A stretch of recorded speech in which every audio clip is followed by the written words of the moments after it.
você também que está nos acompanhando pelas redes sociais, que Deus também possa abençoar a sua vida e que você, dentro do seu lar, possa sentir um pedacinho do céu através da mensagem dessa noite. Neste momento, gostaria de convidar a igreja a juntos fazermos uma oração. Então, curva sua fronte, do jeito que você está, feche seus olhos e vamos orar. Santo Deus e eterno Pai, muito obrigado por todas as bênçãos e maravilhas que o Senhor tem feito por cada um de nós. Paizinho, nós agradecemos porque o Senhor, através da Tua palavra, nos reaviva, nos transforma e nos conduz para o caminho eterno. Peço, por favor, que o Senhor esteja com o Jefferson Pilar mais uma vez, para falar exatamente aquilo que precisamos ouvir. Talvez não aquilo que queremos, mas o que precisamos ouvir. Que o Senhor também possa falar através dos louvores, das mensagens musicais, e que o Senhor possa ser enaltecido neste culto. São estas bênçãos que nós te clamamos em nome e por amor de Cristo. Amém.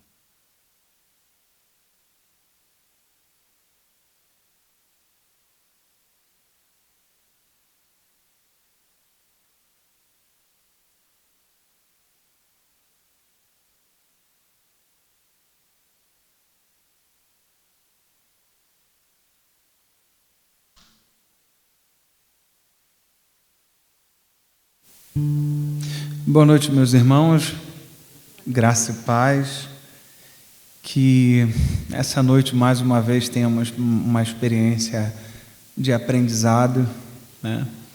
Ontem nós conversamos aqui que o culto tem a nossa experiência cultica coletiva, tem essas duas dimensões, a dimensão da edificação mútua, onde nós usamos nossos dons, né, para que haja edificação, e essa dimensão vertical, quando a gente diz para Deus, quando a gente ora.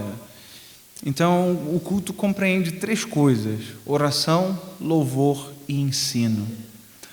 Todo o restante são coisas que a gente vai acrescentando, né? Então, na hora do louvor, a gente louva. Na hora da oração, a gente ora, e na hora da palavra de Deus a gente aprende. Porque eu quero reforçar isso, para que a nossa mente não divague e a gente não faça isso no automático. Imagina, você veio lá da sua casa depois de trabalhar e chega aqui e acaba não experimentando de verdade, acaba não cultuando de verdade. Então abra sua mente, o seu coração, a fim de que o Senhor fale com a gente e a fim de que você também fale com o Senhor.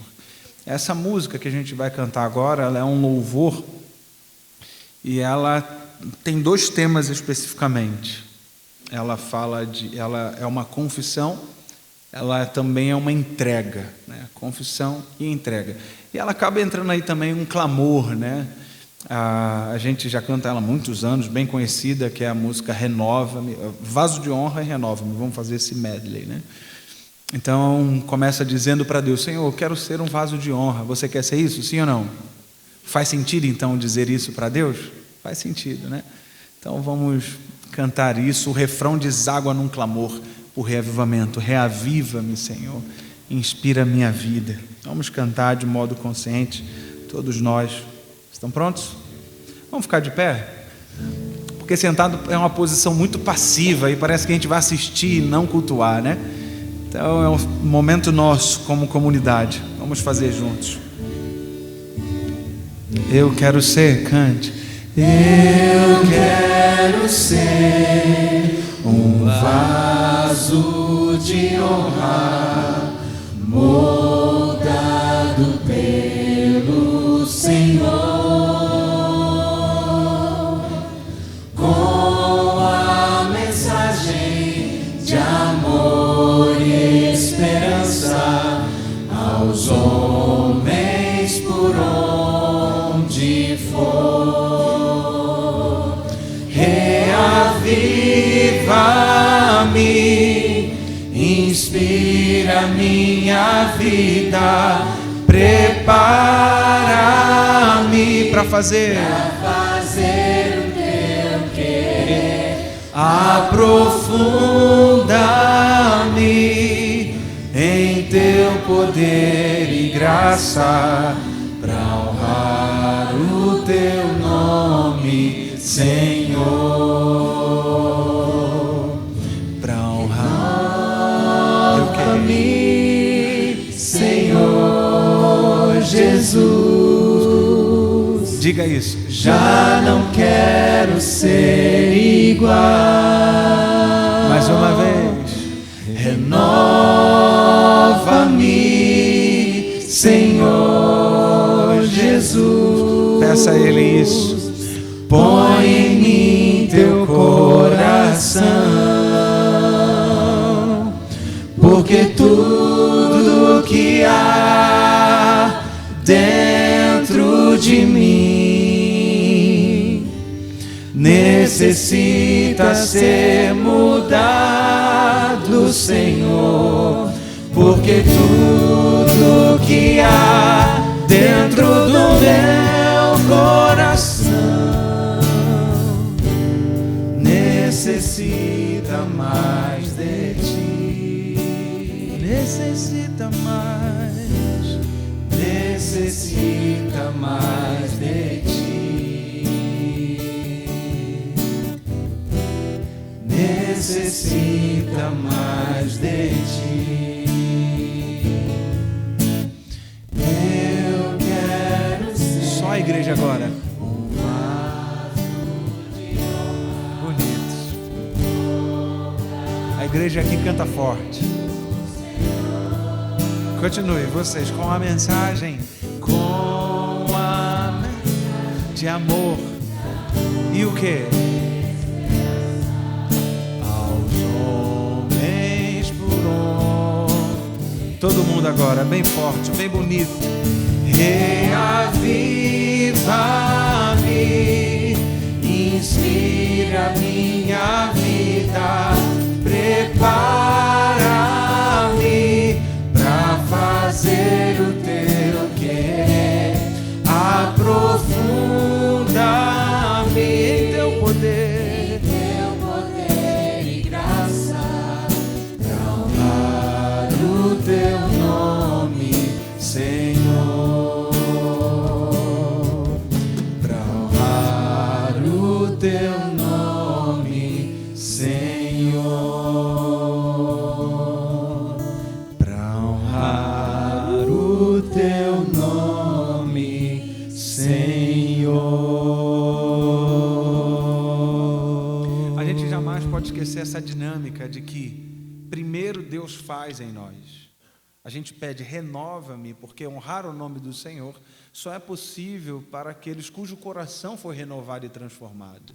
Então a gente pede, renova-me, Senhor. A gente diz, eu quero ser um vaso de honra, porque não é assim, olha, primeiro eu vou fazer um monte de coisa para o Senhor, aí eu vou ser um vaso de honra. Não.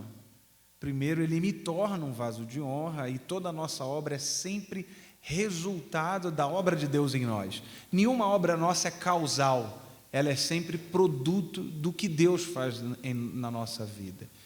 Quando a gente não entende isso, a gente fica numa postura muito de julgamento. Porque, como é que pode esse cara não fazer isso ainda? Como se a gente conseguisse, como se fôssemos nós que nos transformássemos. Não, Deus que opera em nós o querer efetuar. Então pedimos, renova-me, Senhor. Reaviva-me, Senhor, para que eu possa fazer o teu querer. Porque o fazer o querer de Deus é sempre produto de uma renovação espiritual. E é a minha oração por nós. A gente vai cantar essa música que a gente ensinou para vocês ontem, a música Sede, né?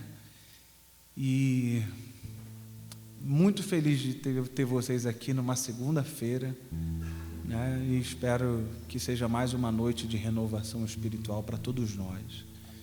Vamos pedir a Deus esse avivamento. Primeiro a gente diz, né? A gente confessa, a nossa alma tem sede, a nossa gente tem fome, a nossa igreja precisa. E a gente clama, vem saciar. Que venha a nós, Senhor, o teu reino, para que sejamos do teu jeito. Vamos cantar.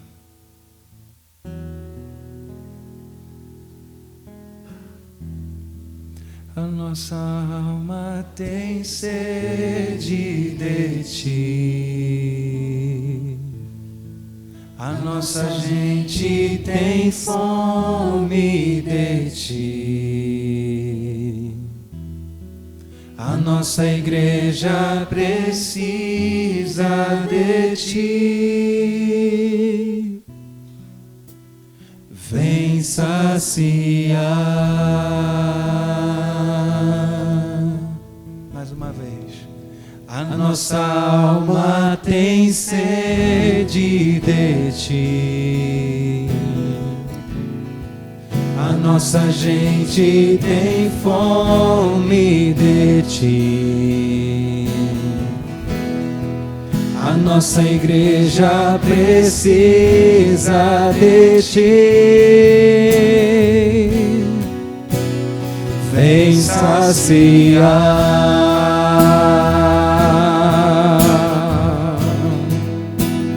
Que venha a nós o teu reino, para que sejamos do teu jeito.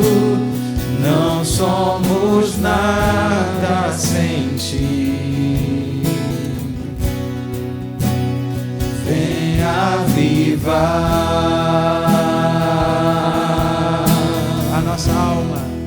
a nossa alma tem sede de ti. A nossa gente tem fome de ti. A nossa igreja precisa de ti. Vem saciar. Que venha a nós. Que venha a nós o teu reino, para que sejamos do teu jeito. Não somos nada sem ti. Vem avivar. Só a igreja, que venha a nós o teu reino, bem forte. Que venha a nós o teu reino, para que sejamos do teu jeito. Não somos nada sem ti. Vem avivar. Não somos nada todos. Não somos nada sem ti. Vem avivar.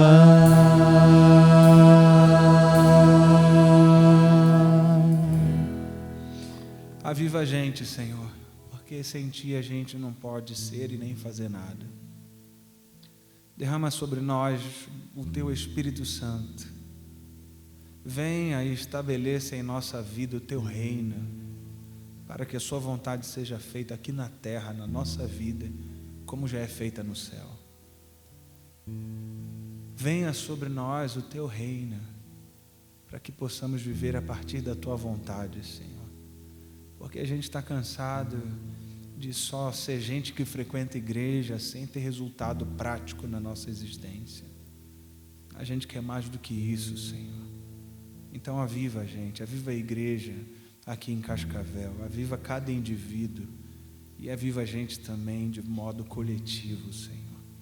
É o que a gente clama nessa noite, em nome de Jesus. Amém, Senhor. Amém. Pode sentar, meus irmãos.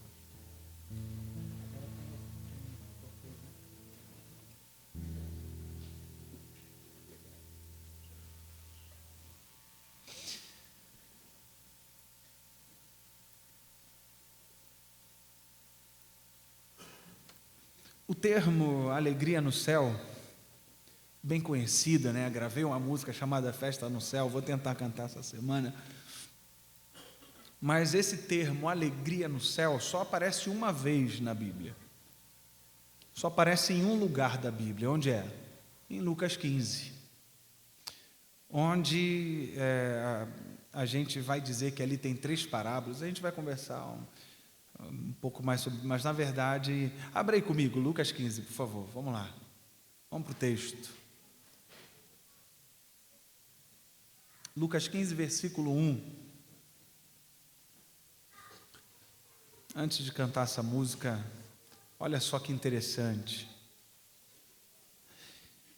Geralmente nós dizemos o seguinte, que há 3 parábolas aí, né? Mas vamos lá.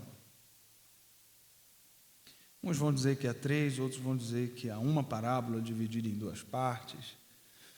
Mas a gente vai ver agora a partir do próprio texto. Lucas 15, versículo 1 está escrito assim para a gente. Todos os publicanos e pecadores estavam vindo para ouvi-lo. Acho que ali está numa outra versão, né? Aproximavam-se de Jesus todos os publicanos e pecadores. Publica pecadores, né? Está faltando ali publicanos e pecadores para o ouvir. Então todos os publicanos e pecadores vinham para ouvi-lo. Ouvir quem? Versículo 2. Aí vai dizer assim para a gente: mas os mestres da lei e os fariseus, ali está, e murmuravam os fariseus e os escribas. Tá legal, né? Ok. Murmuravam os fariseus e os escribas dizendo: este recebe pecadores e come com eles. Versículo 3. Então lhes propôs Jesus esta ou estas parábolas, plural ou singular. Então o que Jesus vai fazer agora é contar uma parábola, ok? Não 3 parábolas assim, né? Recomendo a versão da Bíblia NVI, tá bom, gente? É uma boa versão, é equiparada ali, a revista é atualizada, mas tem a NAA também, Nova Almeida, é uma boa versão, porque a linguagem, a língua ela é dinâmica, né? Então, essa coisa de falar outrora, né? É até bonito, mas a gente não usa mais esse termo assim. O Cortella estava dizendo o seguinte esses dias, que o pessoal reclamou assim: essa juventude não fala mais você, ela bota você na internet, né? Aí ele vai falar: olha, mas 300 anos atrás o pessoal falava assim, vossa mercê. Depois o pessoal, 200 anos, 100 anos, o pessoal falava assim, vós me ser. E agora virou só o quê? Você. Então a língua, ela é dinâmica e várias coisas vão sendo incorporadas, né? Hoje está na moda, por exemplo, e eu gosto muito da língua portuguesa, está na moda a gente verbalizar substantivo. Sexta-feira chegou, o cara diz assim, sextou, né? Sabadou, domingou. E eu até eu peguei isso, a gente chama isso de neologismo, né? Eu criei um neologismo chamado larear. Amanhã eu vou cantar essa música para vocês ouvirem, né? Peguei o substantivo lá e transformei numa ação, larear. Virou um verbo, né? E amanhã eu explico um pouco mais sobre isso. Mas eu estou dizendo isso porque é bom a gente ter versões da Bíblia, só tem que tomar cuidado com versões de traduções livres, né? Que aí já não é tão legal. NTLH, joga fora essa Bíblia, gente. Não é boa, isso é péssima, NTLH. Uma tradução horrível, é muito longe do original da palavra de Deus. Procura uma por equivalência, né? Que é essa NVI, revista atualizada, a igreja usa muito. Então a língua é dinâmica, é importante para a gente pegar uma versão que aí você lê e entende melhor, né? Por exemplo, o NVI vai dizer assim desse texto: todos os pecadores e publicanos vinham para ouvi-lo, mas os mestres da lei e fariseus diziam, eu acho que é mais ou menos assim, reclamavam, murmuravam, não vai falar murmurar, né? Criticavam, muito bem, criticavam Jesus como? Este homem recebe pecadores e come com eles. Então Jesus lhes contou esta parábola, não é assim? Está aí, boa versão. Então vamos lá, por que Jesus começou a contar a parábola? A partir disso, todos os publicanos e pecadores vinham para ouvi-lo, mas os mestres da lei criticavam Jesus dizendo, este homem recebe pecadores e come com eles. Então Jesus lhes contou a parábola é uma resposta de Jesus a essa crítica. Jesus recebe pecadores e come com eles, ok? A junção dessas duas palavras juntas, recebe e come com, quer dizer o seguinte: ele se unia com eles em comunhão. Então, se um judeu ortodoxo te chama para comer, te chama para a mesa, fala assim, olha, eu quero que você vá para minha casa cear comigo. O que ele está dizendo é, eu quero ser um contigo, quero partilhar a minha vida junto com a tua. E é claro que os caras odiaram isso. Por quê? Publicano, traidor de Israel, traidor da sua nação, traidor da sua religião, porque se vendia para Roma, né, por causa de dinheiro, estava no mesmo nível das prostitutas. Ninguém sentava com esses caras, ninguém se relacionava com esse tipo de gente. Então a informação que a gente tem aí é, todos os publicanos e pecadores vinham para ouvi-lo. E aí Jesus está sentando com esse cara, e está com esses caras e comendo com eles. Jesus está se unindo em comunhão a um tipo de gente, eu não sei nem que tipo de gente eu poderia colocar hoje, porque eu acho que não tem um tipo de gente tão odiado hoje, como era odiado esses caras pela religião da época de Jesus. E essa não é a primeira vez que isso vai acontecer. A primeira vez que Jesus teve essa treta com os fariseus foi quando ele tinha acabado de curar um paralítico, né, que o pessoal desceu ele lá do telhado, ele foi em Cafarnaum, eles foram ver quem é esse curandeiro aí, né? Será que é de fato o Messias? E foram lá. Aí Jesus, antes de curar, vai dizer assim, seus pecados são perdoados. Essa foi a primeira treta que Jesus teve com esses caras. Primeira. Vai falar, quem é esse blasfemo para dizer que os seus pecados são perdoados? Aí Jesus vai falar aquilo, o que é mais fácil de dizer, né? Levanta-te, anda-te, ou perdoados são seus pecados. Eles ficaram quietos, Jesus, levanta-te, anda-te, vai, curou. E a segunda treta tem a ver com esse lance do publicano. Logo em seguida desse evento, agora esses caras começaram a seguir a Jesus, esse pessoal, para ver o que Jesus ia fazer. Jesus está ali à beira-mar, em Cafarnaum, e aí ele encontra um publicano. Quem era esse cara, lembra? Mateus, Levi Mateus. E aí Jesus chama, vem, me segue. Ele levantou, seguiu. Logo mais Jesus está na mesa junto com ele e com outros publicanos. Os fariseus vão dizer o seguinte para os discípulos de Jesus, por que este homem recebe pecadores e come com eles? Jesus responde com parábola, os sãos não precisam de médico, mas os doentes, eu não vim chamar justo, mas pecadores ao arrependimento. E aí Jesus teve outras vezes, né, esse problema com os fariseus. Agora lá na frente já, em Lucas 15, esse primeiro evento foi em Lucas 5, agora em Lucas 15, todos os pecadores e publicanos vinham para ouvi-lo, mas os mestres da lei criticavam Jesus, dizendo, este homem recebe pecadores e come com eles. Então Jesus lhes contou essa parábola. Alguns vão dizer que há 3 parábolas. Eu não gosto desses títulos que colocam na Bíblia. Parábola da ovelha perdida, parábola da dracma perdida e parábola do filho pródigo. Por quê? Tendencioso demais. Ele já está querendo já é uma interpretação do texto para a gente. Só que não existem esses títulos, é direto o texto.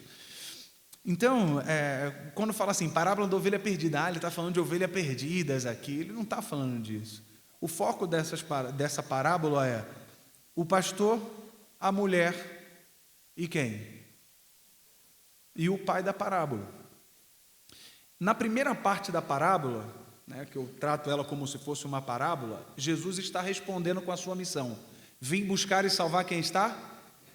Ovelha perdida e dracma perdida. Na segunda parte da parábola, que a gente vai chamar de parábola do filho pródigo, o que vai acontecer ali? O filho mais moço, você já sabe, né? Pediu a sua parte na herança, partiu. E aí ele se viu numa situação difícil, volta para casa. Viveu a vida dissoluta. E aí ele volta para casa. Quando ele volta para casa, como o pai da parábola recebe ele? Com festa ou franzindo a testa? E o irmão mais velho? O irmão mais velho recebe? Ficou chateado com o pai por ter recebido? Volta para o início da parábola. Todos os publicanos e pecadores se reuniam para ouvi-lo, mas os mestres da lei criticavam Jesus, dizendo, este homem recebe pecadores e come com eles. Os fariseus recebiam publicanos e pecadores? Ficaram irados porque Jesus estava recebendo? Então, o que Jesus está fazendo agora é mostrando o contraste da verdadeira religião, da religião do pai dele e da falsa religião. Na religião de Jesus, todas as ovelhas são importantes, a ponto de ele ir atrás daquela única que se perdeu. Na religião de Jesus, há uma busca incansável pelos perdidos. E por último, a religião de Jesus não franze a testa para pecadores. A falsa religião, sim. Porque falsa religião não religa ninguém. Falsa religião tem essa dinâmica contábil, uma relação contábil. E a gente tem essa relação contábil, infelizmente. Rubem Alves, ao falar dessa parábola, ele vai fazer uma paráfrase dessa parábola, ele vai dizer assim: quando o irmão mais novo volta para casa, ele vai dizer: pai, pequei contra ti, não sou mais digno de ser chamado seu filho. Aí ele vai dizer que o pai vai responder: filho, eu não contabilizo débitos.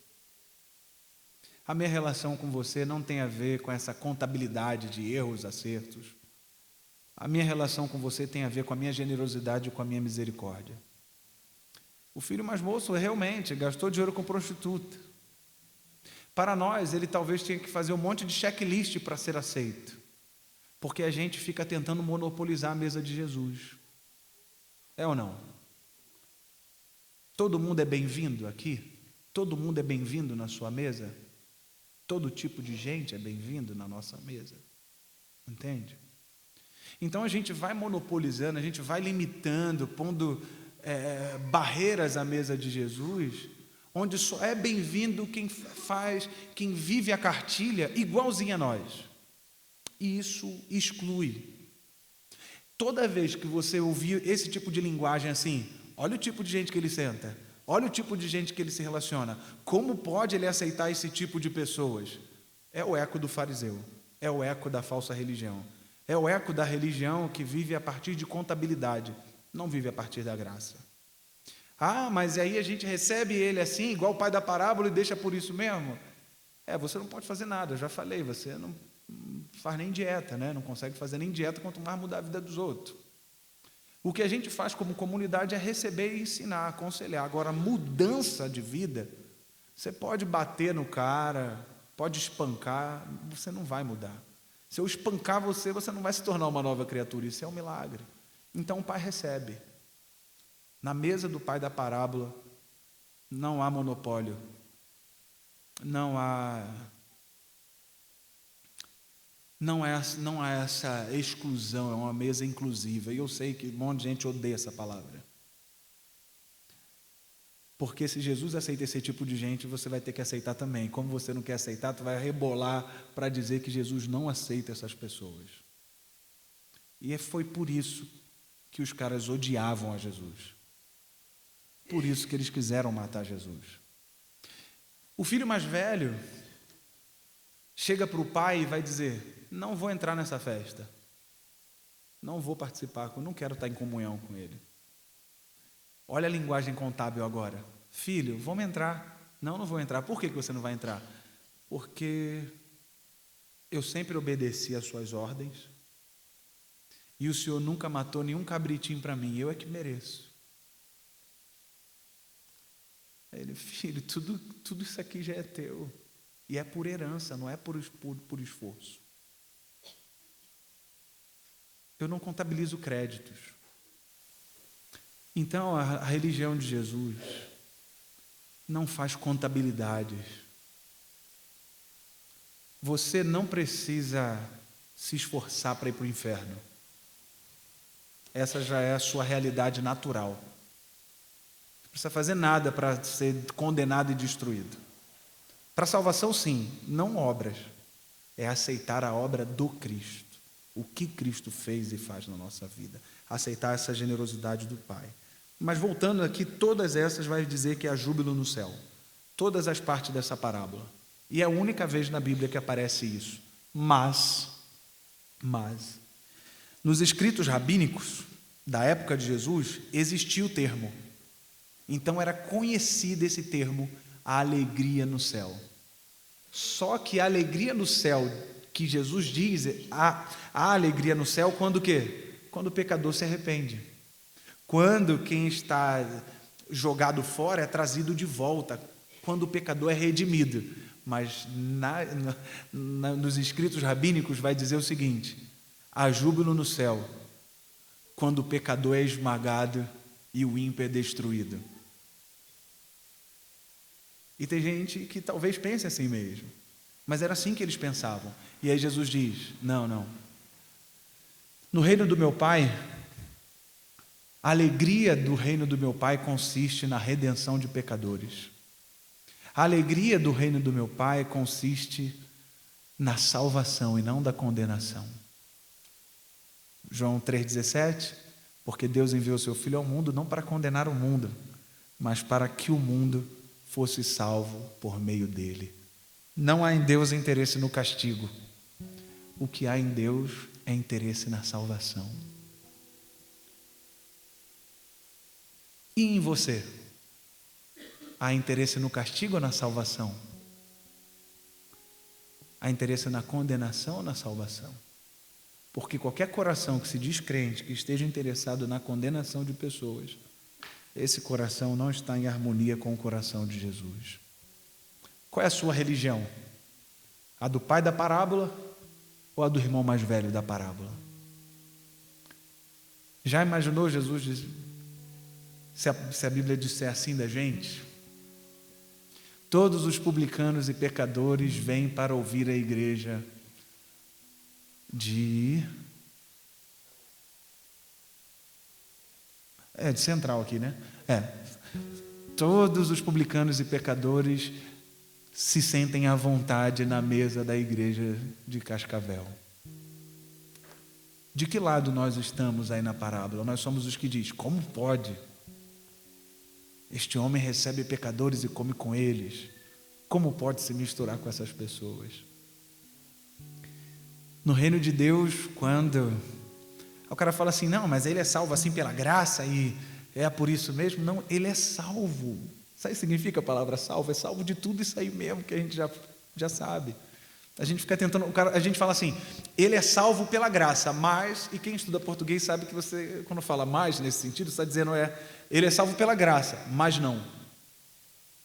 Porque o mais discorda da afirmação anterior. Somos salvos pela graça. E por nenhuma outra coisa mais. Porque a sua existência é pela graça. Você só pode existir para dizer sim ou não para Deus pela graça. A gente deveria estar tudo morto, a gente não deveria ter caído na inexistência. Então eu sou salvo. E o salvo vive a partir do que Deus quer. Aí o cara fala assim: ele é salvo pela graça, mas tem que fazer um monte de coisa. O salvo faz. Não é tem que fazer. Não é mais. Ele é salvo pela graça. Não uso mais. Fala: ele é salvo pela graça. E por isso ele ama. Por isso ele vive assim, assim, assado. Então, no reino de Deus, aquele que é encontrado por ele deixa a lavagem, deixa assim a vida antiga e se torna um novo tipo de gente. Mas agora, a dinâmica não é me torno uma nova criatura, aí sou bem-vindo à mesa do Pai. Não.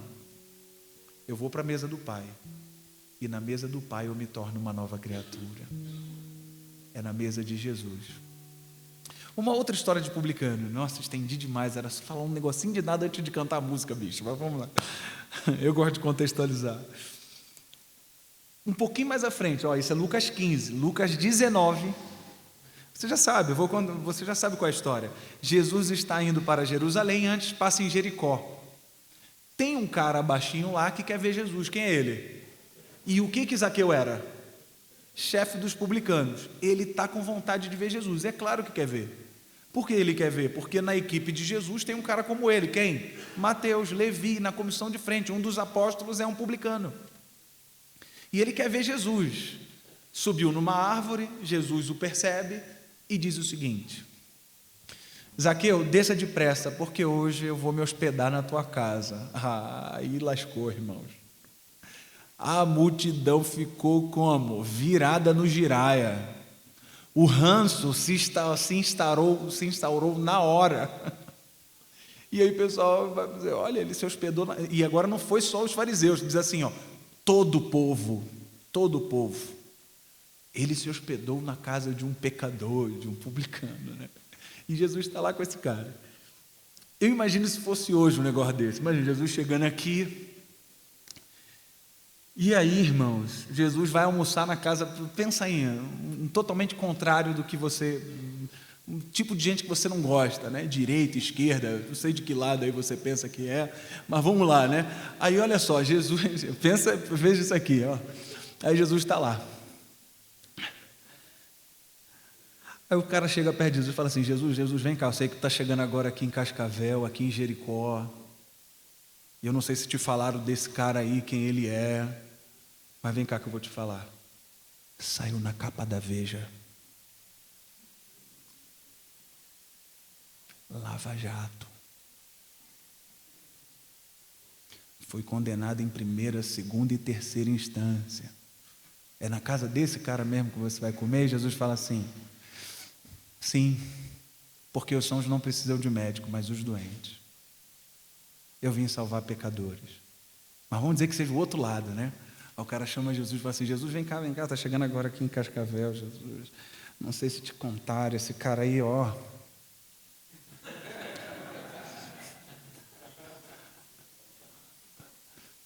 Aí Jesus, pois é que na minha mesa cabe todo tipo de gente, é na casa dele mesmo que eu vou comer. E aí o Zaqueu lá, publicano, chefe dos publicanos, odiado, está à mesa com Jesus. E aí ele vai dizer, mestre, o cara que traiu Israel por causa de dinheiro vai dizer, mestre, quero dar metade dos meus bens para os pobres, e só não vou dar tudo porque eu tenho que pagar uma galera com juros. Quando Jesus senta à mesa com um publicano, não é o publicano, não é Jesus que se torna um publicano, é o publicano que deixa de ser publicano.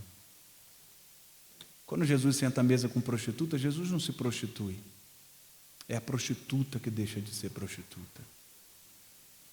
Na mesa de Jesus todo mundo é bem-vindo, e na mesa da comunhão de Jesus, a nossa vida é transformada. Não limite a mesa de Jesus. Não monopolize a mesa de Jesus. Porque nela todo tipo de gente cabe. Eu fiz essa música para criança, mas resolvi gravar e o pessoal adulto também gostou. Ela diz assim, ó. Comendo lavagem, jogado no chão, eu troquei tudo por ilusão. Saudade do pai, saudade do amor, saudade de tudo que o ego roubou.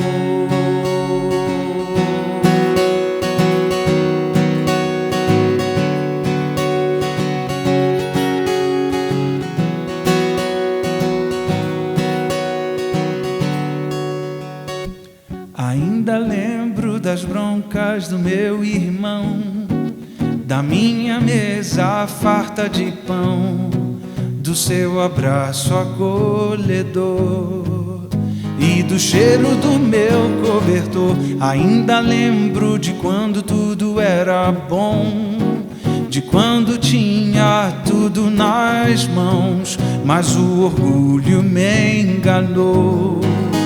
E agora que estou comendo lavagem, jogado no chão, eu troquei tudo por ilusão. Saudade do pai, saudade do amor, saudade de tudo que o ego roubou.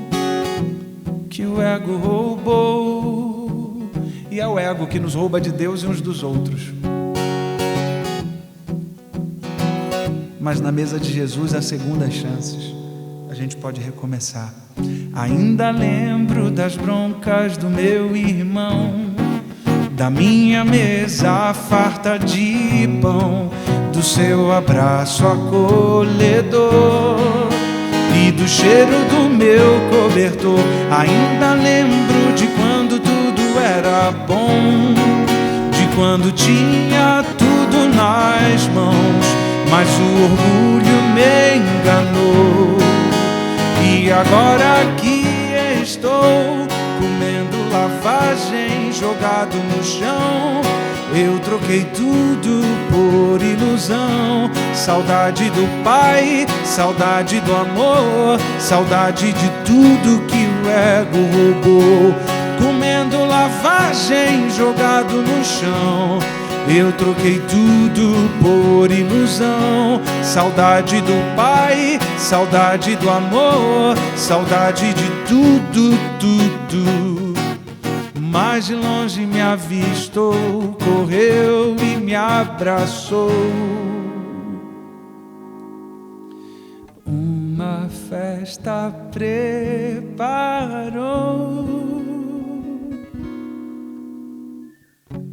Deixei a lavagem, deixei o meu chão, deitei em seus braços, comi do seu pão. De volta pro pai, de volta pro amor, de volta pra tudo, tudo. Deixei a lavagem, deixei o meu chão, deitei em seus braços, comi do seu pão.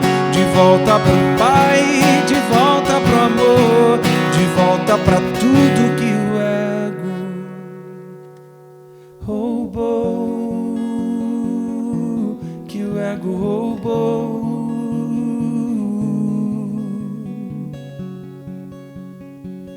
Na mesa de Jesus a transformação é uma mesa inclusiva, transformadora. Que na nossa mesa caiba todo tipo de gente também, porque você é bem-vindo à mesa de Jesus. Como pode você, pecador, que for recebido com generosidade à mesa de Jesus, tentar limitar a mesa de Jesus para outros?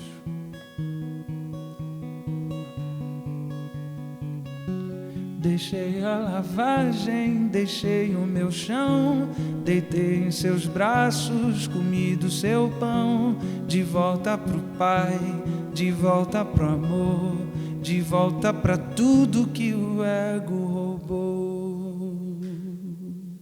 Amém? Amém. Cantar mais essa canção e a gente dá continuidade ao nosso tema. Ontem me pediram para cantar essa música. Ele é assim, ó.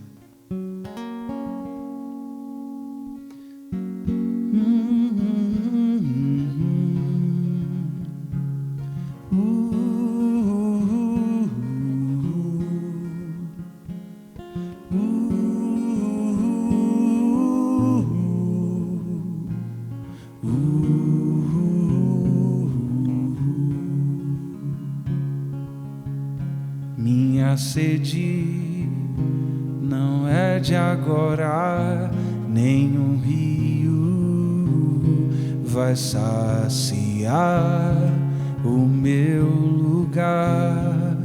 Não se encontra em mapas transporte algum, me leva lá. O meu lugar é alguém, e a minha água também. Quando me alcança, me balança, faz mudança, faz mudança. És a fonte de onde vim, quero mergulhar em ti. Água viva, me sacia. És a minha capital, o meu lugar original, onde a vida, vida viva. Eu nunca encontrei o meu lugar, foi o meu lugar que me encontrou, se fez carne e habitou aqui em mim. Eu nunca encontrei o meu lugar, foi o meu lugar que me encontrou, se fez carne e habitou aqui em mim. és a fonte de onde vim. Quero mergulhar em ti, água viva me sacia. És a minha capital, o meu lugar original, onde a vida viva.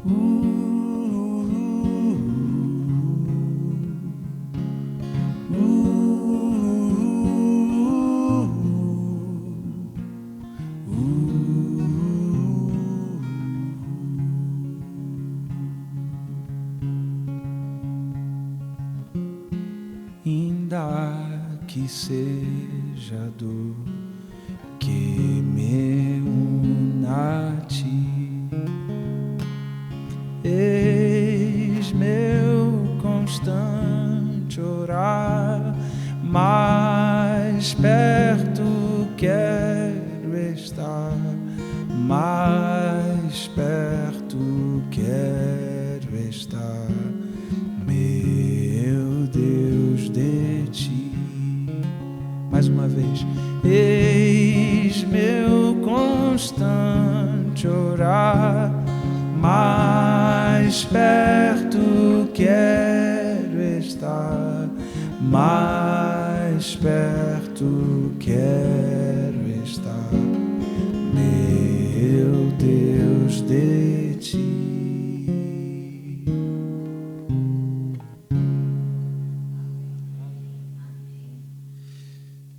Senhor, me use mais uma vez nessa noite para a Tua honra e Tua glória. Me ajude a explicar a palavra, e só a palavra do jeito certo, porque a Tua palavra, é por meio dela, Senhor, é por meio de ouvir a Tua palavra que há conversão, há transformação. Então abra nossa mente e o nosso coração para que possamos crescer mais uma vez e aprender com ela, em nome de Jesus. Amém. 1 de João 5, versículo 11 e 12, abra comigo, por favor. A gente vai se deter aqui em 1 de João hoje, lembrando que nós estamos conversando sobre vida viva. Por que vida viva? Porque existe uma existência que não é inteiramente viva, e a essa vida, a essa existência, a Bíblia vai dizer que o cara está morto. Porque vivo de verdade, humano inteiro, só é possível a partir da comunhão com Deus em Jesus Cristo. A partir de Jesus Cristo. Quem não estava aqui ontem, levanta a mão. Teve uma galera aí, poxa, tentar fazer só uma apanhada aqui. Existe uma vida, meus irmãos e minhas irmãs, para os que não estavam ontem, que só acontece quando a nossa relação com Deus é restaurada. No Éden, nós rompemos com Deus. Portanto, a missão de Jesus não é me levar para o céu. Céu é resultado da missão de Jesus. A missão de Jesus, portanto, é consertar a minha relação com seu Pai, uma relação que foi rompida lá no Éden. E quando a gente rompeu com Deus, caímos num estado de morte. Caímos na mera existência. Uma mera existência que é possuída de vazio, é possuída de falta, é possuída de uma fome, de uma morte. Nós lemos ontem Efésios 2, onde vai dizer, vocês estavam mortos em suas transgressões e pecados, mas Deus nos deu vida em Cristo Jesus. Então, a Bíblia não vai dizer que Deus dará vida, mas nos deu vida. O cristão, portanto, é aquele que passou da morte para a vida. E como ele passa da morte para a vida? Quando a comunhão com Deus é consertada. Falei ontem que o apóstolo Paulo usa 3 termos para explicar a salvação, e todos esses termos têm a ver com um relacionamento que foi quebrado e, portanto, restaurado em Jesus Cristo. Quais são os termos? Paz, não é paz de sensação, mas é paz de fazer as pazes.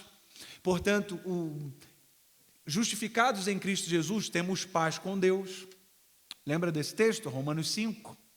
O que ele está dizendo, o que o apóstolo Paulo está dizendo é que Deus cumpriu a promessa de Isaías 53, por exemplo, em que ele vai dizer: o castigo que nos trouxe a paz estava sobre ele. Ou seja, o castigo que o servo sofredor sofreria é que geraria essa paz, é que acabaria com essa inimizade. O outro termo que o apóstolo Paulo usa, reconciliação. Além de Deus ter nos reconciliado consigo, porque eu não posso me reconciliar com Deus, e Deus não precisa se reconciliar comigo, porque Ele nunca rompeu comigo, Deus faz isso enviando Jesus. Então, por meio de Jesus, Deus pesca a humanidade de volta para si. Deus é que está sacrificando Jesus para ter a humanidade de volta nessa relação. Um outro termo que ele vai usar é adoção. Nós nos tornamos filhos de Deus quando a nossa relação com Deus é consertada. Portanto, não é todo mundo que é filho de Deus. Inclusive, a Bíblia vai dizer que uns são filhos de quem? Uns são filhos do diabo. Porque na queda gerou-se em nós um estado de orfandade. E até que Jesus intervenha na minha e na sua vida, a gente continua nesse estado de órfão. Então Jesus vem, Deus envia Jesus. E por meio de Jesus, somos filhos outra vez para a honra e glória de Deus, o Pai é nosso. Então só pode chamar Deus de Pai aquele que aceitou o conserto dessa relação em nome de Jesus. E é por isso que a gente ora em nome de Jesus. Não oramos em nosso próprio nome, porque não nos bastamos e nós não podemos consertar essa relação. Então, uma vez que a relação com Deus é consertada, nós somos possuídos de vida viva, que no grego é zoe, vida plena, vida completa, vida eterna. Aliás, esse termo pode ser usado para a vida comum também, mas os escritores da Bíblia, principalmente João e Paulo, escolheu esse termo para dizer que o ser humano que teve a sua relação com Deus consertada, ele tem zoe. Esse termo também é usado para que se refere ao próprio Jesus. Ele é o caminho, a verdade e a vida, zoe. Qual é o outro tipo de vida que é citado no Novo Testamento? Bios e psique, vida biológica e psicológica. Todos nós nascemos com vida biológica e psicológica, mas essa vida zoe, depois de Adão, ninguém tem, a não ser que Deus venha e nos resgate através do seu Filho Jesus. Então, quem é o cristão? É esse que passou da morte para a vida. Jesus vai dizer: vim para que tenham vida. Quem crê em mim, naquele que me enviou, tem a vida eterna. Não é terá, tem a vida eterna. Efésios 2, que nós lemos ontem, Deus nos ressuscitou, não é ressuscitará, Deus nos ressuscitou com Cristo Jesus. Então, aquele que tem a relação com Deus consertada, ele dá esse salto da morte para a vida, ou da mera existência para a vida de verdade. Então, o cristão é esse. E hoje nós vamos conversar qual é o resultado, ou o que legitima essa experiência. Como eu sei que já passei da morte para a vida? Como eu sei que já tenho essa vida em mim? Abra comigo, primeiro a gente vai ler 1 de João 5, versículo 11 e 12, ok? João vai dizer o seguinte: e este é o testemunho, Deus nos deu ou dará a vida eterna? Como é que está aí? Muito bem. Parêntese, amanhã eu vou falar um pouco mais sobre isso, mas a gente reduz a nossa experiência de salvação à mera escatologia. O que é? Para nós, muitas vezes, para o adventista, a salvação acontece no final. Então ele não fala, sou salvo, ele fala, serei salvo. Não, o cristão é salvo no aqui e no agora, em nome de Jesus. Amanhã a gente vai conversar sobre isso. Então ele vai dizer, este é o testemunho, Deus nos deu a vida eterna, e esta vida está em seu Filho. Quem tem o Filho, tem a vida. Quem não tem o Filho de Deus, não tem a vida. Então está aí. Quem tem o Filho de Deus, tem a vida. Quem não tem o Filho de Deus, é mera existência. E aí ele sente essa falta. Ele pode ser rico e religioso, como o jovem rico, mas ele vai continuar com essa falta no coração, com esse vazio. Um parêntese. É pergunta retórica para você responder para si mesmo, ok? Você já está um tempão na igreja. Como é que está o vazio aí? Você já é inteiro? Você já é completo de verdade?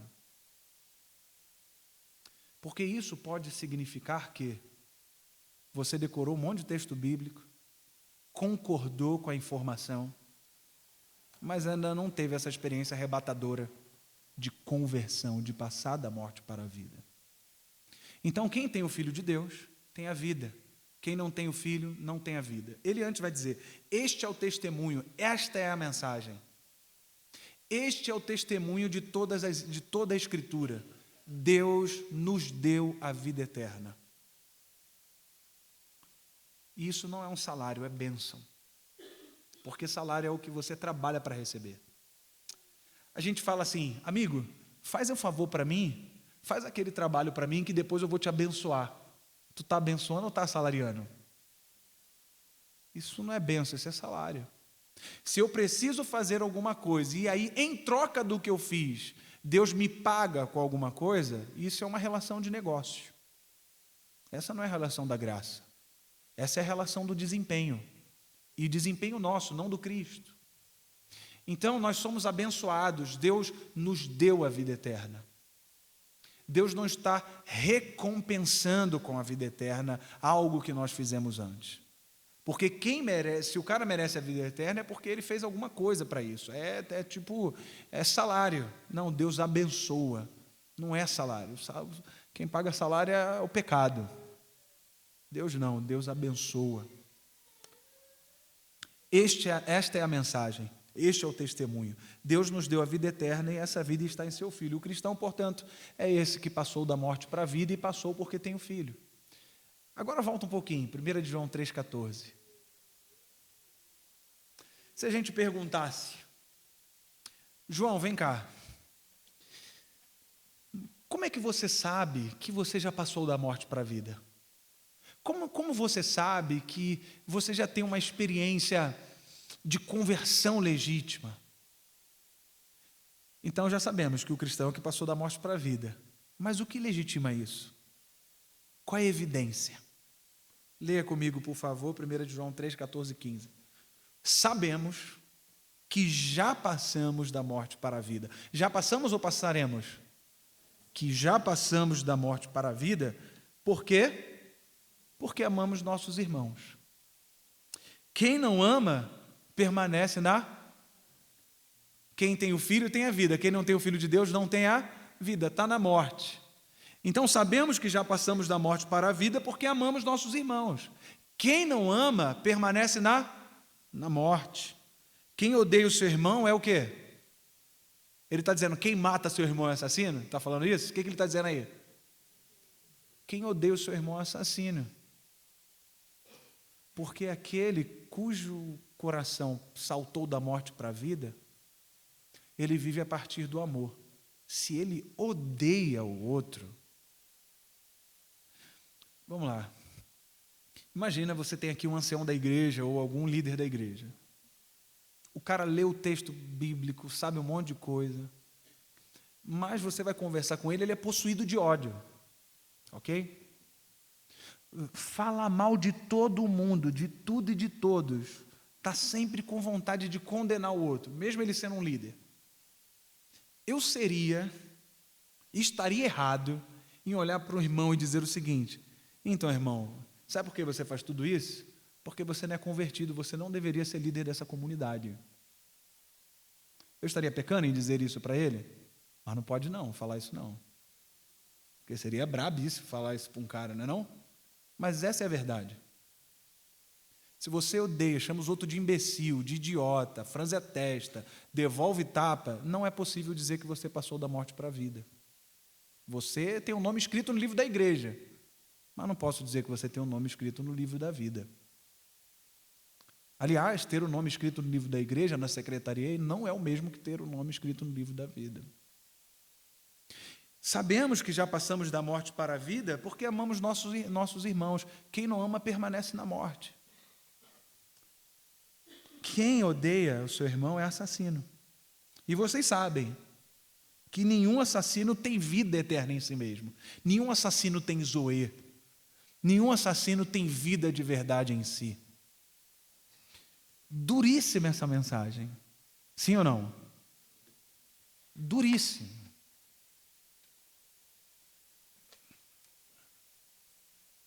É possível decorar texto bíblico pelo esforço, sim ou não? É possível tornar-se teólogo pelo esforço? Claro, vá lá para o NASP, depois pode ir para a Andrews, faz mestrado, doutorado. Você pode fazer isso pelo seu esforço. Se você tiver uma graninha, então, para bancar isso, você pode até fazer um pós. Isso você pode fazer pelo seu esforço. Você pode mudar de roupa pelo seu esforço. Você pode mudar a cor do seu cabelo pelo seu esforço. Você pode parar de ouvir várias músicas pelo seu esforço. Você pode orar e todo mundo vê você orando pelo seu esforço. Pode cantar bonito. Mas o que você não pode fazer pelo seu esforço é dar esse salto da mera existência para a vida de verdade. Como eu disse ontem, ninguém nasce convertido. Minha filha não é cristã. Minha filha nasceu numa família cristã. Ela tem 8 anos. Ela vai precisar ter essa experiência de passar da morte para a vida. Existe uma ideia lá, isso aí já perpetua lá atrás, que vai dizer o seguinte, isso é Pelágio, pelagianismo, que vai dizer que o ser humano nasceu neutro. E aí ele é neutro e, portanto, livre. E aí, porque ele nasceu neutro e é livre, ele pode escolher entre a salvação e a perdição. E isso foi tratado como uma heresia por Agostinho de Hipona. O ser humano nasce neutro? Sim ou não? Ou nasce pecador? Ok. Eu posso, pelo meu esforço, tornar-me espiritual? Sim ou não? Você é totalmente livre? Quer ver uma coisa? Se você é totalmente livre, fazer a pergunta que eu fiz ontem. Tem coisas que você quer mudar na sua vida ainda? Sim ou não? Ok, liberdade é querer e poder. Muda aí então agora. Muda agorinha. Você quer amar mais? Quem é que não quer amar mais? Levanta a mão. Quer amar mais ou não? Ama aí. Liga para aquela pessoa que te traiu agora, nesse momento, e fala, te perdoo por tudo de todo o coração, diga.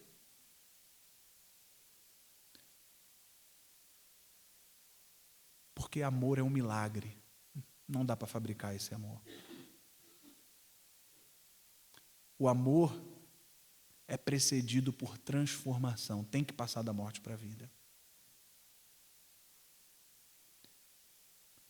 Ninguém nasce neutro. A gente não precisa fazer esforço para se perder. A gente não precisa fazer nada para se perder. Nós já nascemos perdidos.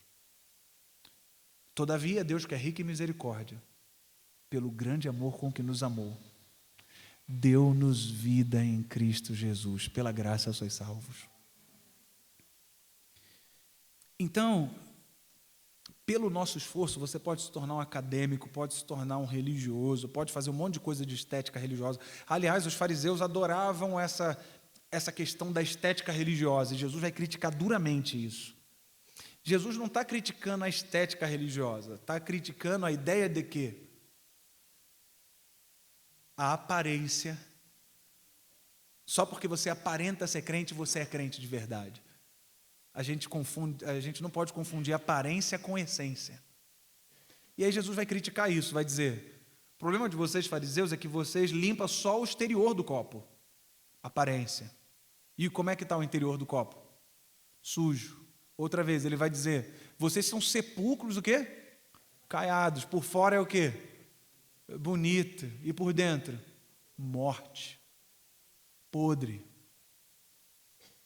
E por que Jesus está dizendo isso? Porque perante o povo, esses caras brilhavam.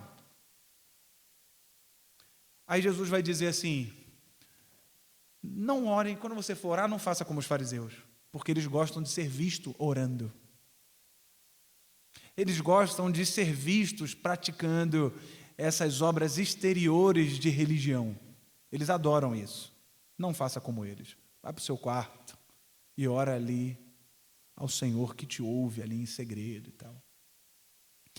Quando você for dar esmolas, não faça como os fariseus. Por quê mesmo? Porque eles gostam de ser vistos ajudando. Às vezes a gente levanta, faz várias coisas, né? Não, vamos ajudar. A gente tem.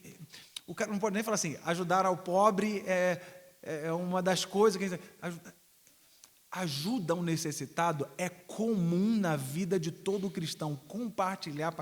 É o comum, é o modus operandi.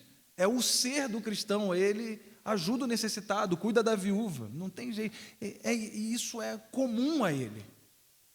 Então não tem que falar assim, tem que fazer. Não, ele vai fazer. Se ele for mesmo, passou da morte para a vida, ele ama, ele vai fazer isso. Agora, tem gente que quer legitimar o discurso. Eu tenho discurso. E para legitimar o discurso, eu ajudo o pobre.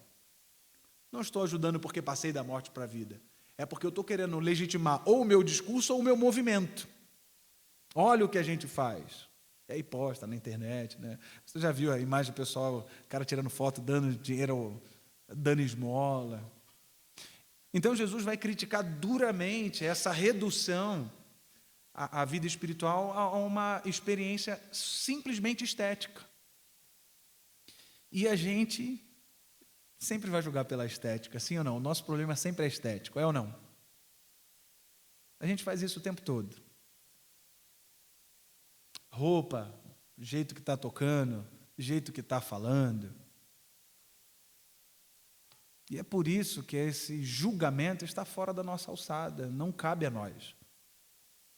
Nosso papel é amar, e dentro desse amor tem aconselhar, exortar, mas condenar não dá, irmãos. Então a gente confunde muito estética religiosa com uma vida piedosa de verdade, com uma vida cristã de verdade. A gente confunde muito, por exemplo, tom de voz com isso, inclusive. A gente confunde o jeito que o cara se veste com isso, sim ou não? A gente fala assim, nossa, esse homem é um homem de Deus. Pela forma que, sei lá, se veste. E às vezes é isso, é sepulcro caiado. Porque tudo isso é fácil de fazer. Mas amar, aí, meu irmão. Se você perguntasse para o apóstolo Paulo, né, para legitimar ainda mais isso aqui que a gente está conversando, se você falasse assim, apóstolo Paulo, vida espiritual, qual é a evidência? O que legitima a vida espiritual? Ele responderia, você nunca leu Gálatas 5, 22? Ele vai escrever assim, mas o fruto do Espírito é amor. Não é os frutos do Espírito são, está no singular, mas o fruto do Espírito é amor. Ué, aí o que vem depois? Longanimidade, mansidão. Quem ama é longânimo? Quem ama age com mansidão? Quem ama é benigno? Pois é. Por isso ele vai dizer, o fruto do Espírito é amor, e quem ama vive assim, possuído de mansidão, possuído de benignidade. Eu me lembro uma vez, eu trabalhava lá na Petrobras, né? E aí tinha um amigo meu que ele seguia uma outra linha, uma outra confissão de fé, e ele ficou de férias. Nós éramos os dois cristãos lá do nosso setor, e aí ele chegou e falou assim, Jefferson, fui batizado pelo Espírito Santo nesse mês, cara. Eu falei, sério? Você já não era batizado, não? Aí ele falou, não, eu era batizado nas águas, mas só agora eu fui batizado no Espírito Santo. Eu falei, é mesmo? Como é que tu sabe disso? Ele falou, porque agora, cara, quando eu chego no culto, eu fico todo arrepiado assim, e aí eu falo em outras línguas, né? Falou assim. Eu falei, agora você foi batizado então pelo Espírito Santo. Ele falou, fui. Eu falei, tu já perdoou o Cristiano do almoxarifado? Ele falou, tá maluco? Não, até doido, irmão, esse cara aí. Isso aí já é outra coisa já. Eu falei, entendi. O fruto do Espírito é amor. O fruto do Espírito é amor. Lá numa comunidade que eu participava, uma jovem foi para um retiro e ela falou assim, Jefferson, estou muito espiritual, falou assim mesmo. Eu falei, como é que é um negócio desse? Às vezes a gente acha que o espírito é tipo umas doses assim, né? Eu sou um recipiente, estou um pouco espiritual. Não, Deus agora botou 60% espiritual, agora está quase cheio já, 98%. Tem um amigo de turma, não era para falar isso aí, dá para... ele vai falar assim, ele falou assim mesmo para a gente na sala. Cara, eu sou perfeito, meu único problema é a dieta. Eu falei, poxa, caramba, hein? Estou 98%. E aí, você falou assim, Jefferson, ela falou assim, estou muito espiritual. Eu falei, poxa, caramba, como é que tu sabe disso? Ela falou assim, apaguei todas as músicas do meu Spotify que eu ouvia antigamente, cancelei a Netflix, um monte de coisa. Aí eu, seu ex-marido, como é que tá? Aquele crápula. Está muito espiritual. Estética religiosa. Aparência. Deus não veio mudar a aparência, Ele veio mudar a essência. Aparência legítima só é possível se for produto da essência, se for resultado. Mas a gente quer fazer o caminho contrário. A gente diz assim, eu vou mudar a minha aparência. E não é só o crente que pensa isso, não. Você quer ver? Vou mudar minha aparência, vou parar de beber, vou parar com essas coisas que eu estava fazendo, e aí eu vou me tornar, aí pronto, aí Deus vai me salvar, aí eu vou me tornar espiritual, aí sim. Olha, o que ele está pensando? O meu desempenho, o meu fazer e não fazer, vai gerar favor de Deus para comigo. Ele quer trabalhar para merecer um favor que já é dele. Ele quer trabalhar, ele quer desenvolver um monte de desempenho para merecer algo que já foi dado de graça. E é por isso que parte de vocês, se eu perguntar aqui quantos aqui são salvos, parte de vocês não vão levantar a mão. E eu, amanhã, eu não vou dar spoiler, quebrar aqui a dinâmica, quebrar a cronologia. Não faça esse movimento, vou fazer um monte de coisa e aí sim me tornarei espiritual. Não, não. A vida espiritual é causa, não o que você faz. Vida espiritual, quando é despertada em nós, é que é a causa das obras. Então, precisamos passar da morte para a vida. Aí se você perguntasse para Jesus, como é que eu sei que já sou cristão? Como é que eu já sei que sou um discípulo? O que legitima o discipulado? Jesus vai dizer assim, se eu não me engano, em João 13, 33 e 34, ele vai dizer assim, novo mandamento vos dou. Por que novo? Porque a forma de se pensar mandamento era assim, ame seu próximo como a ti. Essa era a referência, porque era a única referência que a gente tinha. Só que agora Jesus dá um novo mandamento. É amor ainda, mas uma outra dimensão, uma outra referência. Ame, novo mandamento vos dou, ame uns aos outros como eu vos amei. E assim vão saber que você é meu discípulo. Olha a sua reação aí nas redes. O que a gente, a nossa reação aí nas redes sociais, onde tem mais ódio hoje, né? Condiz com o que legitima o discipulado de Jesus? Você se percebe assim? Porque eu vou te falar, quando eu leio isso, sabemos que já passamos da morte para a vida porque amamos nossos irmãos. Quem não ama permanece na morte.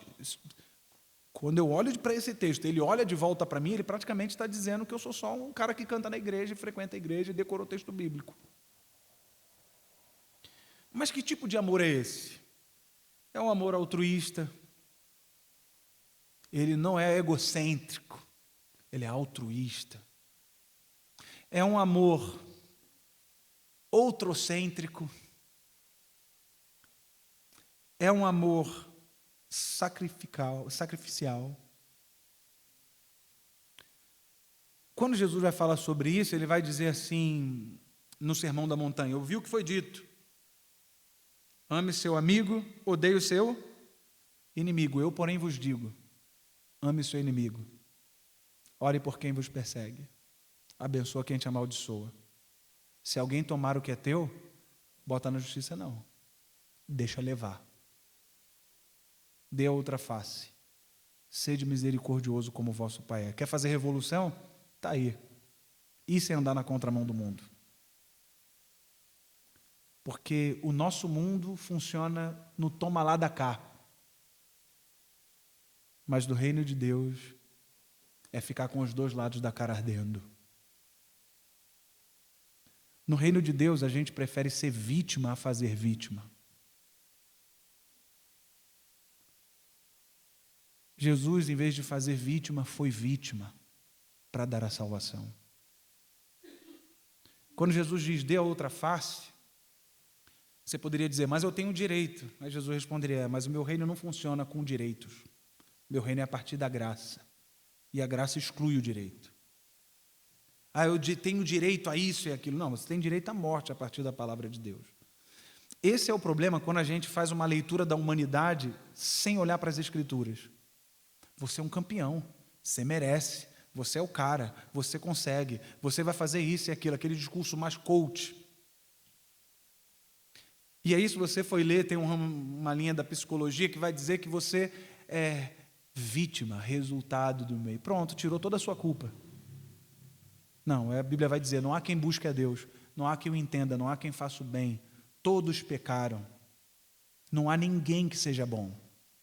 Não há ninguém legal. Essa é a antropologia bíblica. Agora, se você for por um caminho de antropologia, é claro que é muito útil, né? Psicologia, eu recomendo muito, inclusive. Você vai no psicólogo, psiquiatra, é bom fazer terapia. Importantíssimo, já fiz. Mas, cuidado com essa ideia de você merece, você é vítima. Tadinho. Não. Vítima de verdade mesmo foi o Cristo. Então, quando ele diz, dê a outra face, o que ele está dizendo é, não permita que a maldade do outro te torne malvada. Porque o mal, irmãos, preste bem atenção, o mal não te vence quando bate na tua cara. O mal te vence quando você devolve o tapa. Mas na nossa lógica, isso é perder. Mas não é isso mesmo? Aquele que quer ganhar a vida tem que perdê-la? O maior não tem que ser o menor? O primeiro não tem que ser o último? Quem quiser ser grande não tem que lavar os pés, não é o caminho da humildade? A nossa lógica é essa, do desempenho, é do toma lá da cá, é do direito. Quando Jesus lhes deu a outra face, o que ele está dizendo é, o mal não te vence quando bate na tua cara. Enquanto você está apanhando, você não perdeu. Olha que loucura isso. Para o mundo, você está perdendo. Mas quando você devolve o tapa, quando você bate, perdeu. Você está alimentando o ciclo da maldade. E a única forma de romper com o ciclo da maldade é o perdão. É quando alguém escolhe assumir o dano. Porque senão a gente vai ficar nisso de tomar lá da cá, olho por olho, dente por dente. Bateu, levou. É isso aí mesmo. Tem que arrebentar com ele mesmo. Esculacha. Carioca fala assim, né? Esculacha, arrebenta com ele. Vá lá na internet, responde esse post. Chama ele de mau caráter, imbecil, idiota, lixo humano. Que linguajar lindo para o crente, para o pacificador, para o que passou da morte para a vida. Não, irmãos, sabemos que já passamos da morte para a vida, porque amamos nossos irmãos. Quem não ama, permanece na morte. Se não perdoa, se não ama, não é possível assumir-se cristão. Não é possível dizer-se cristão ao mesmo tempo em que não perdoa. Não é possível bater no peito e dizer que é cristão ao mesmo tempo em que odeia. Porque o assassino não tem vida em si mesmo. Não tem vida eterna. Quem tem o Filho tem a vida. Quem não tem o Filho de Deus não tem a vida. Duríssimo. Essa mensagem é muito difícil. Mas a Bíblia é honesta, é isso que ela faz. Primeiro ela vai fazer isso. Porque para te mostrar o quanto você precisa de um Salvador, ela vai mostrar o que você se tornou na queda. E foi isso que a gente se tornou. O carioca diria o seguinte: Você é doido, parceiro? O bagulho é esse de ficar dando a outra face? Tu acha que eu sou otário? Vai dizer assim mesmo. Vou levar desaforo para casa, meu irmão? Jesus responderia: não. Leva para a cruz. Porque foi para a cruz do Calvário que Deus levou o desaforo de toda a humanidade. Sem perdão não há família. Quer ver um casamento duradouro? Pergunta aí quem está casado 30, 40 anos. Casamento que dura é um casamento que muito foi perdoado. Casamento duradouro é casamento que houve perdão. Porque viver junto, uma hora ou outra, a gente vai se esbarrar. E se não houver perdão, haverá ruptura. Divergência é comum. Na igreja, na família, no casamento. O que a gente não pode deixar acontecer é que a divergência evolua para confronto. Uma guerra nunca é uma divergência, é sempre confronto. Porque o confronto tende a anular o outro. Não, tá doido, eu vou devolver o tapa. Eu vou retribuir o que o cara fez. O cara fez mal para você e você vai retribuir o que ele fez, então quer dizer que você vai retribuir com maldade também. Eu não sabia que vou pagar na mesma moeda. Ainda há essa moeda no seu coração? Ainda há a moeda do ódio, da maldade no seu coração? Você ainda está pensando nisso? Você ainda está funcionando a partir dessa lógica do toma lá da cá, do pagar com a mesma moeda? Sem perdão não há família. Sem perdão não há igreja. Sem perdão não há casamento. Perdão é a forma que Deus usa para costurar os rasgões da sociedade. Sem perdão não há igreja, meus irmãos, e você sabe disso. Sem perdão não há comunidade. Sem perdão há guerra, não há sociedade. Qual era o jeito de resolver, por exemplo, essa guerra aí? Se ele escolhesse o caminho do perdão, já não estaria resolvido? Mas não, eles quiseram manter o ciclo da maldade. E é morte atrás de morte. Mas na cruz do Calvário, o Deus Todo-Poderoso, que tinha todo o poder do mundo para se vingar, Ele não se vinga matando, Ele se vinga morrendo, assumindo o dano, para que nós tivéssemos uma segunda chance. Porque é só com perdão que há segundas chances. Por último, eu quase saí da igreja em 2015. Há 7 anos atrás. Estava no meu 3º CD na Novo Tempo. E por quê? Não foi por algo moral. Foi porque eu me achava sabido demais. Eu gosto muito de estudar, irmãos. Gosto mesmo. Eu gosto de ler igual eu gosto de jogar FIFA 22 no Play 4. Não me é um esforço. Não tem aquela coisa assim, ai caramba, vou ter que ler um monte de coisa. Não, para falar, caramba, que bom, vou ter que ler muita coisa. Biblioteca para mim é parque de diversões, eu amo ler. Amo muito ler. Só que eu não soube lidar com conhecimento. Em vez de usar o conhecimento para abençoar, comecei a usar o conhecimento para algumas coisas. Para ser visto com o meu post na internet. Ok? Comecei a usar o conhecimento para ser visto. Não sei que gama é essa tara que a gente tem de ser visto, bicho. Você já é visto por quem importa. Deus. E você é amado, para além do que você pode imaginar. Mas há essa tara, mais hoje, essa coisa do ser visto. Todo mundo quer ser blogueiro. Todo mundo quer viver de internet, né? Ganhar dinheiro na internet. Agora todo mundo quer fazer curso de tudo, bicho. Curso de assovio sorrindo.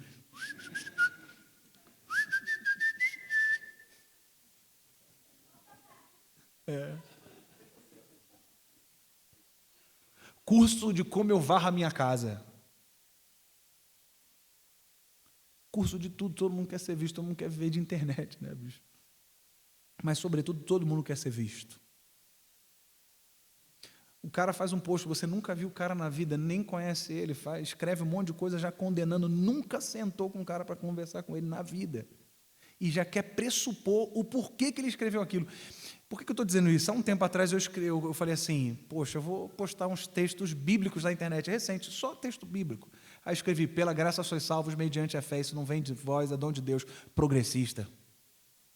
Escreveram assim mesmo, eu falei, meu Deus, mas é só um texto bíblico. Eu falei, o que está acontecendo com esse mundo, meu pai? Mas a lei... Eu falei, caramba, eu só botei o texto bíblico, eu nem comentei o texto. Mas ele quer pressupor um monte de coisa a respeito de mim, ele nunca sentou à mesa comigo, não me conhece, eu estou aqui em São Paulo, o cara está aqui em Cascavel, o outro está lá no interior do Amazonas. Aí fala assim, né?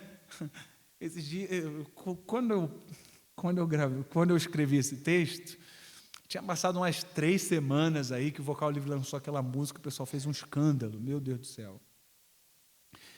E aí o pessoal escreveu assim, vocês cantores da Novo Tempo. Cara, eu escrevi o texto, pensa bem, eu escrevi, pela graça sois salvos mediante a fé, isso não vem de vós, é dom de Deus, Efésios 2:8. Vocês cantores da Novo Tempo estão muito rebeldes. Caramba, misericórdia, cara, a gente está muito doido mesmo, isso é doença, isso é patologia, gente, sério mesmo. Então...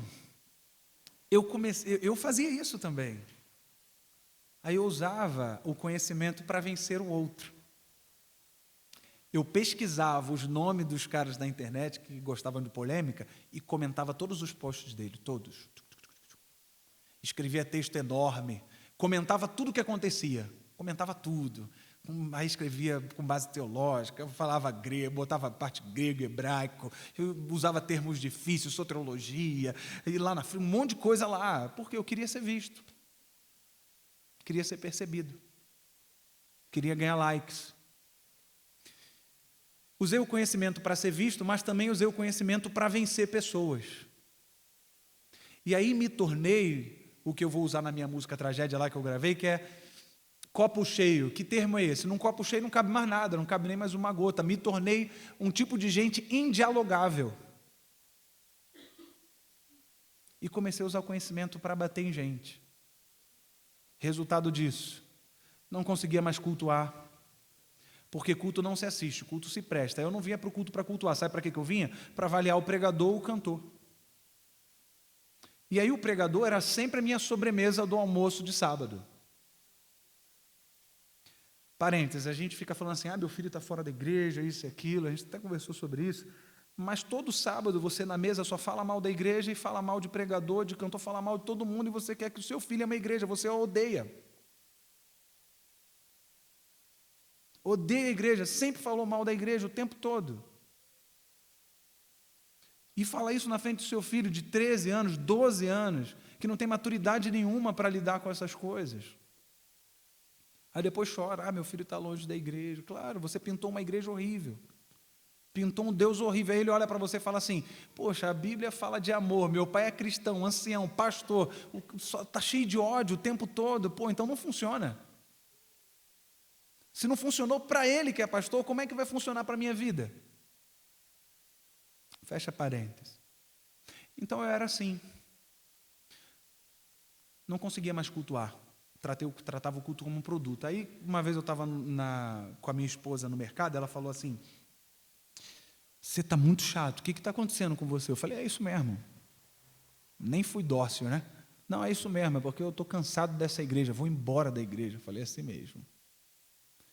E aí um dia fui pregar na igreja de um pastor que me ama muito. Preguei, e ele falou assim para mim, Jefinho, vem cá, queria falar uma coisa para você. Eu te conheço desde quando você chegou na igreja. Você se tornou um menino inteligente. Eu falei, é mesmo, pastor? O senhor acha? Está muito informado. Obrigado, pastor. Ele, calma, não terminei não. É que você deixou de ser uma outra coisa. Aí eu falei, o quê? Ele falou assim, cristão. Isso você não é mais não. Porque o seu discurso tem até lógica. Mas quando você fala, só sai veneno. está usando o conhecimento só para detonar os outros. Esse não é o Jefinho que eu conheci. Acabou o brilho, acabou o amor, acabou a paixão, e eu fiquei brabo. Fiquei muito brabo. Tentei argumentar. Cheguei em casa. Chorei muito. Chorei muito. E ainda bem que eu tenho pastores assim perto de mim, que me confrontam com a palavra de Deus, como hoje a gente está fazendo aqui ao ler 1 de João. O texto vai perguntar para a gente: tu já passou da morte para a vida? Você ama seu irmão? Você odeia ou ama? E eu não sei o que aconteceu, irmãos, mas esse menino aqui, que quase saiu da igreja de 2015, está no último ano, no último semestre de teologia para ser pastor da igreja. E hoje, minha igreja tem muito defeito, como toda igreja tem. Mas eu voltei a amar a igreja mais do que quando eu entrei na igreja. Sabe? Eu tenho alguns medos ainda, né? Como cantor, eu tenho medo de amar mais o dom que o doador do dom. Como pastor, eu tenho medo de instrumentalizar pessoas para me autopromover. Sabe o que isso significa? Eu não me relaciono com você por causa de você. Eu me relaciono com você para te usar, para de algum modo eu ser visto como um bom pastor, ser visto na igreja, para te batizar, por exemplo. Por exemplo, eu só me relaciono com um cara para poder batizar ele, mas isso é muito estranho, irmãos. E se você é meu amigo, eu não sou da igreja, e você se relaciona comigo só para me batizar, poxa, você não é meu amigo. Você não é meu amigo. Você está fazendo proselitismo. E aí é todo legal, todo mansinho, todo bonitinho. E aí depois que eu me batizo, o cara me larga. Nunca mais vai na minha casa, nunca mais falou comigo, nunca mais falar comigo. Isso é instrumentalizar pessoas para a autopromoção. Entende? Tenho medo de pregar para ser visto. Tenho medo de manipular pessoas aqui no sermão. Porque eu estudei oratória, então eu sei falar. Estudo.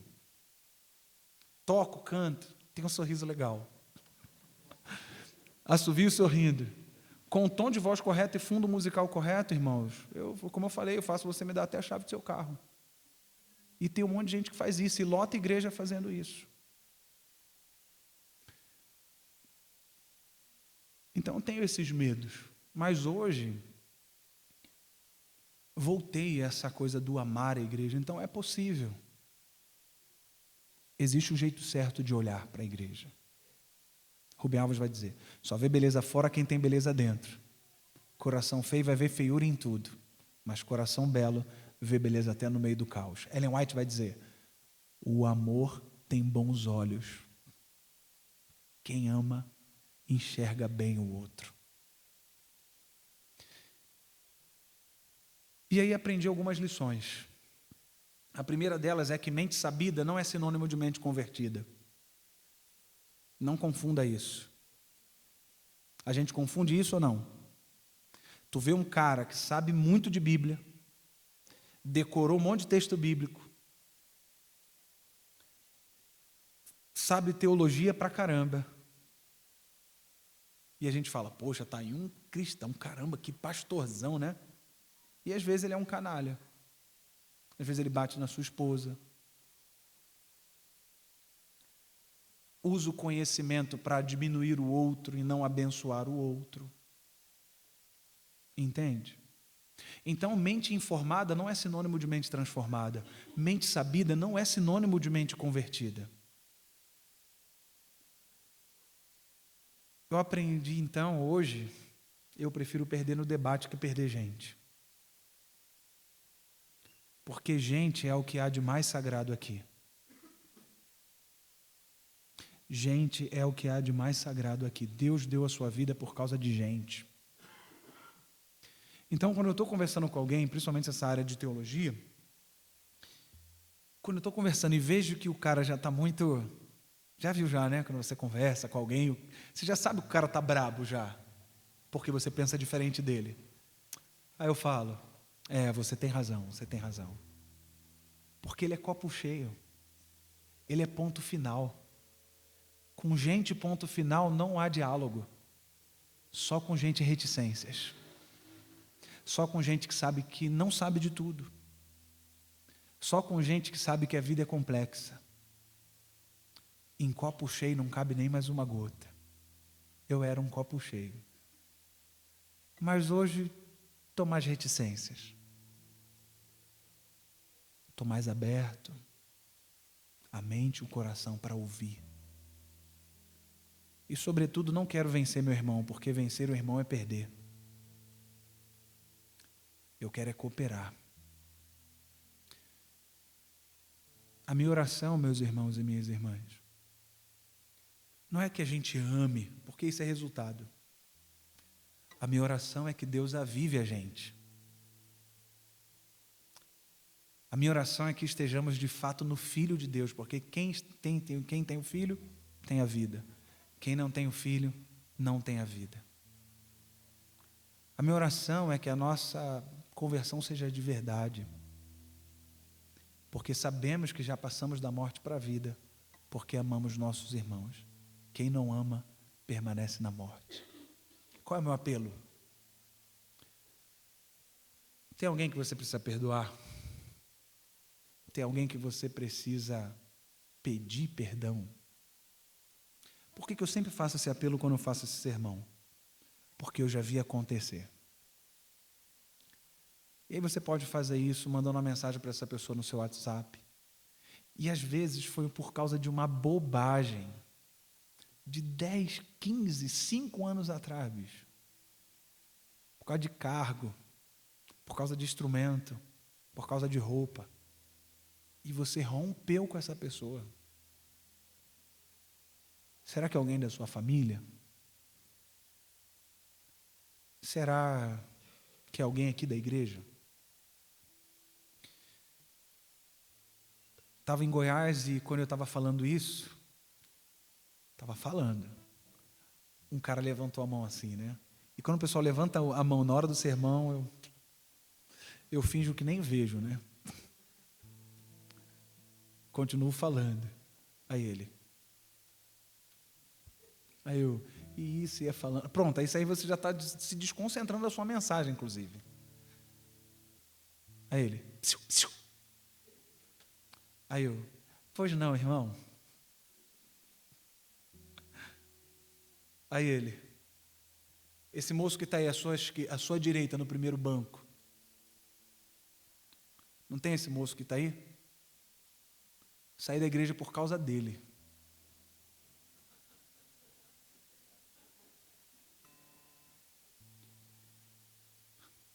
Eu e ele éramos ancião, a gente era muito amigo, muito parceiro. Mas eu sou muito nervoso. E pela primeira vez numa comissão ele discordou de mim. Os irmãos sabem, eu comecei a falar mal desse meu amigo para todo mundo da igreja. E ele não revidou. Mas eu fiquei com tanto ódio que eu estou há 5 anos afastado da igreja. Onde foi isso? Lá em Goiás. Ele, ao ouvir isso aí que você está falando, estou aqui do lado da minha família agora, eu não estou me percebendo crente, mas eu quero ser. Então você me permite ir na frente? Eu falei, agora? Pode vir. Ele falou assim, eu não saí da igreja por causa de você, eu saí por causa de mim. Eu fui muito malvado. Eu quero voltar hoje para a comunidade, quero perguntar para você se você me perdoa. Foi o apelo mais incrível que eu já vi na vida funcionando na hora. Vir na frente é fácil. Contei isso lá em Santa Catarina. E aí uma irmã nem levantou a mão. Veio andando, colou do meu lado aqui, do meu ladinho.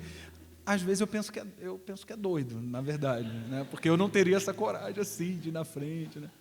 Ficou aqui do meu lado aqui, eu aqui com o meu violãozinho pregando ainda. E aí ela pediu para uma menina se levantar e pediu perdão para aquela menina publicamente. E foi um bagulho grave, um bagulho de adultério pesado. Mas sem perdão não há igreja. Sem perdão não há sociedade. O caminho comum é se vingar matando. O caminho do milagre, da vida viva, é se vingar morrendo, assumindo dano. E se você já teve a experiência de perdão, você sabe como é.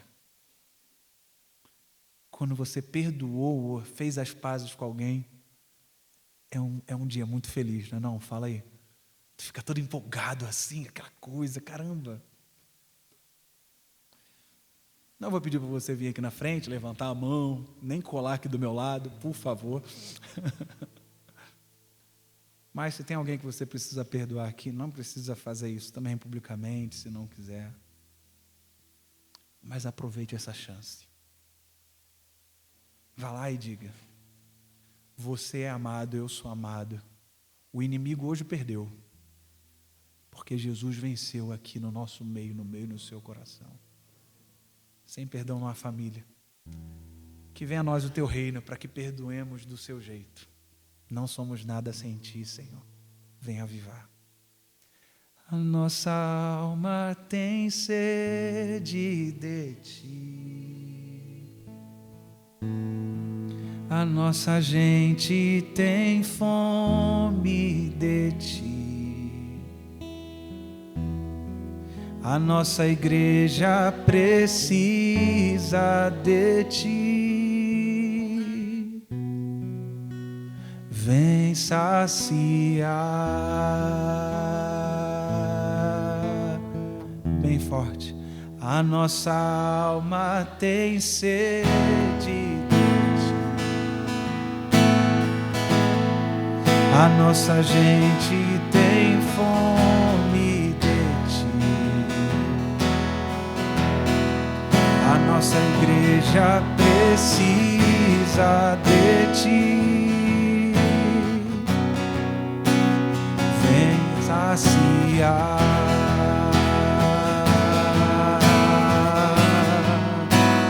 Que venha a nós o teu reino, para que sejamos do teu jeito.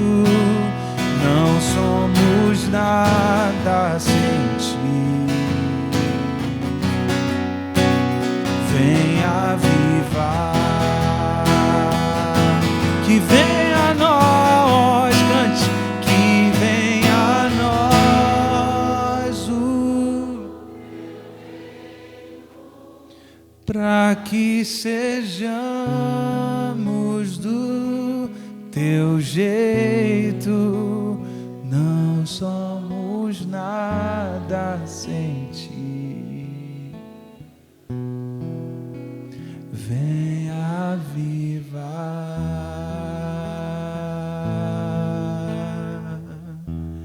Fique de pé comigo.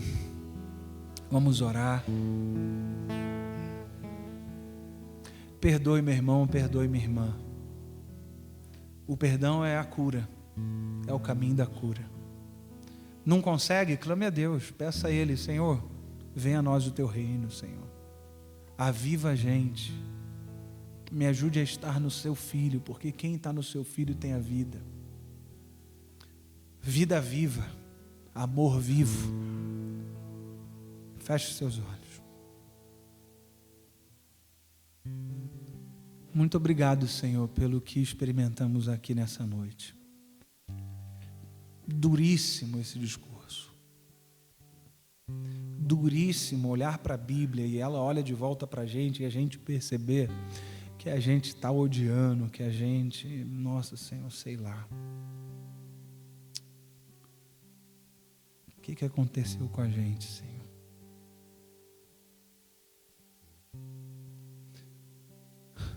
Venha a nós o teu reino, para que sejamos do teu jeito, para que perdoemos do teu jeito, para que amemos do teu jeito, Senhor. Há muito ódio em nós, Senhor. Confessamos isso diante do teu altar.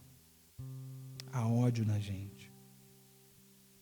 A gente não só discorda, a gente odeia. A gente massacra, a gente maltrata. a gente deseja o mal. A gente deseja que o outro pague pelo que fez, mas quando a gente erra, a gente quer perdão.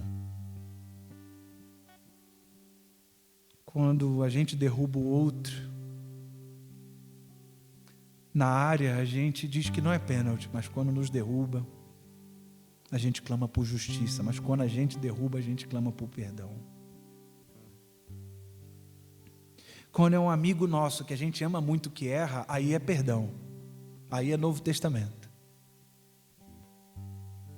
Quando alguém que a gente já tem um ranço erra, aí é Velho Testamento nele. Misericórdia da gente, Senhor. Dá-nos essa vida viva, para que sejamos o que o Senhor quer que sejamos. É tudo que precisamos, Senhor. Estamos aqui diante de Ti, confessando, tirando talvez a máscara. A gente quer ser gente viva de verdade. Que a igreja de Cascavel seja reconhecida como uma comunidade que ama, que perdoa. Uma comunidade em que os outros vão dizer, ali naquela comunidade todos os publicanos e pecadores são bem-vindos. Que a liderança dessa comunidade ensine a amar e ser amado. Ensine a perdoar e a ser perdoado. É o que a gente pede nessa noite, Senhor. Se tem alguém aqui que precisa perdoar, que seja hoje, Pai. Em nome de Jesus. Amém. Até amanhã, meus irmãos e minhas irmãs. Até amanhã. Ontem, vida viva. Hoje, amor vivo. Amanhã, perseverança viva. Salvação viva.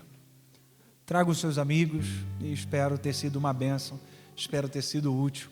E orem por esse vacilão aqui também. Graça e paz. Até mais.